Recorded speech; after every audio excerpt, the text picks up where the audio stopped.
Hallo und willkommen zu unserem heutigen Austausch. Wir haben uns ja für dich mal einen Online-Kurs genauer angeschaut. Und zwar den Grundkurs Wissenschaftlich Arbeiten von Martin Gärtler.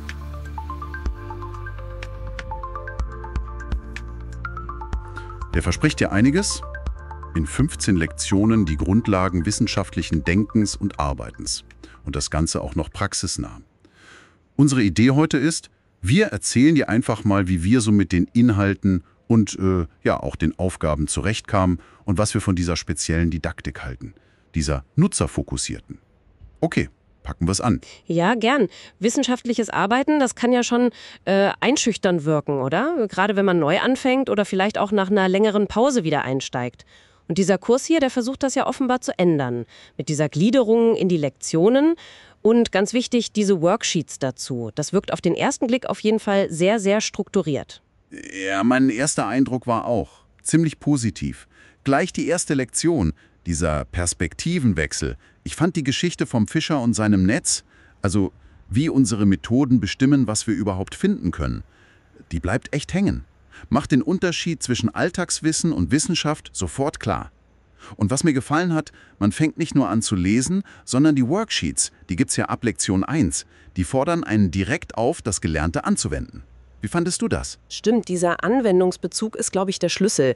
Man merkt diese nutzerfokussierte Didaktik, die ja wohl von Tom Freudenthal inspiriert ist, wie du sagtest. Was ich daran spannend fand, es geht eben nicht nur darum, Wissen aufzunehmen, sondern die Worksheets, die zwingen einen ja fast schon, Konzepte wie diesen 7-Schritte-Forschungsprozess aus Lektion 2 nicht nur zu verstehen, sondern ja anzuwenden. Auf ein kleines eigenes Problem, vielleicht auch erstmal nur fiktiv. Das ist schon ein Unterschied zum reinen Lesen, muss ich sagen. Auch wenn man natürlich weiß, dass Forschung in echt oft, chaotischer ist als 7 Schritte, aber als Gerüst hilft das ungemein. Ja, genau. Und hier wird es dann, finde ich, besonders interessant bei der Methodenvielfalt in Lektion 3. Da geht es ja von explorativ, also so einem vorsichtigen Erkunden, über konstruktive Ansätze bis hin zu empirischen Wegen. Qualitativ in Lektion 7, quantitativ in Lektion 8. Aber das Entscheidende für mich war, der Kurs beschreibt die nicht nur, sondern legt echt Wert darauf, wie man eine Methode auswählt und wie man diese Wahl dann auch begründet. Das wird dann auch ganz logisch verknüpft, fand ich, mit den Hypothesen in Lektion 4 und diesem Sprung in die Praxisplanung in Lektion 5, der Katzensprung, wie er das nennt. Das wirkt schon sehr durchdacht. Mhm. Und es ist gut, dass auch andere, manchmal vielleicht etwas vernachlässigte Themen ihren Platz finden. Also wissenschaftliche Kommunikation in Lektion 9, dann Ethik in 13 und die wissenschaftliche Redlichkeit in Lektion 14. Das sind ja keine Kleinigkeiten, das ist ja das Fundament, oder? Die Betonung auf Ehrlichkeit, dieses Motto Wahrheit vor Wunschdenken wird ja genannt. Das ist schon zentral. Auch wenn die echte Anwendung, klar, immer eine Herausforderung bleibt. Aber die Sensibilisierung dafür, die ist da. Ja, absolut. Und die letzte Lektion, Nummer 15, die alles zusammenführt, dieses Bild vom Orchester, wo alle Instrumente, alle Kompetenzen zusammenspielen müssen, das fand ich irgendwie sehr passend. Man versteht am Ende wirklich besser, wie alles zusammenhängt, von der Frage über die Methode bis hin zur Kommunikation. Ich weiß noch, wie unsicher ich früher oft war bei der Methodenwahl. Durch diese klare Struktur und die Aufgaben in den Worksheets, wo man das begründen muss, da fühle ich mich jetzt echt sicherer.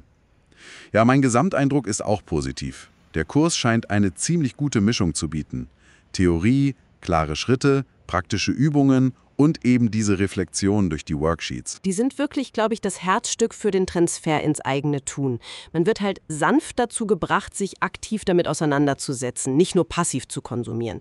Eine gute Basis ist das auf jeden Fall. Also unser Fazit für dich, das ist schon ein durchdachter Kurs. Für alle, die wissenschaftliches Arbeiten systematisch lernen oder vielleicht auch auffrischen wollen, ohne dass es gleich zu viel wird. Was wirklich heraussticht, sind diese klare Struktur und der Fokus auf die Anwendbarkeit, eben durch die Worksheets.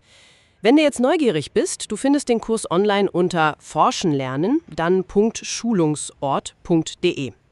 Und das wirft dir vielleicht noch eine ganz andere Frage auf, über die du mal nachdenken könntest.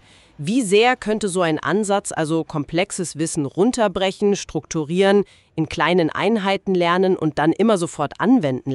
Wie sehr könnte das auch in ganz anderen Bereichen helfen? Bereiche, die man oft für zu schwierig hält.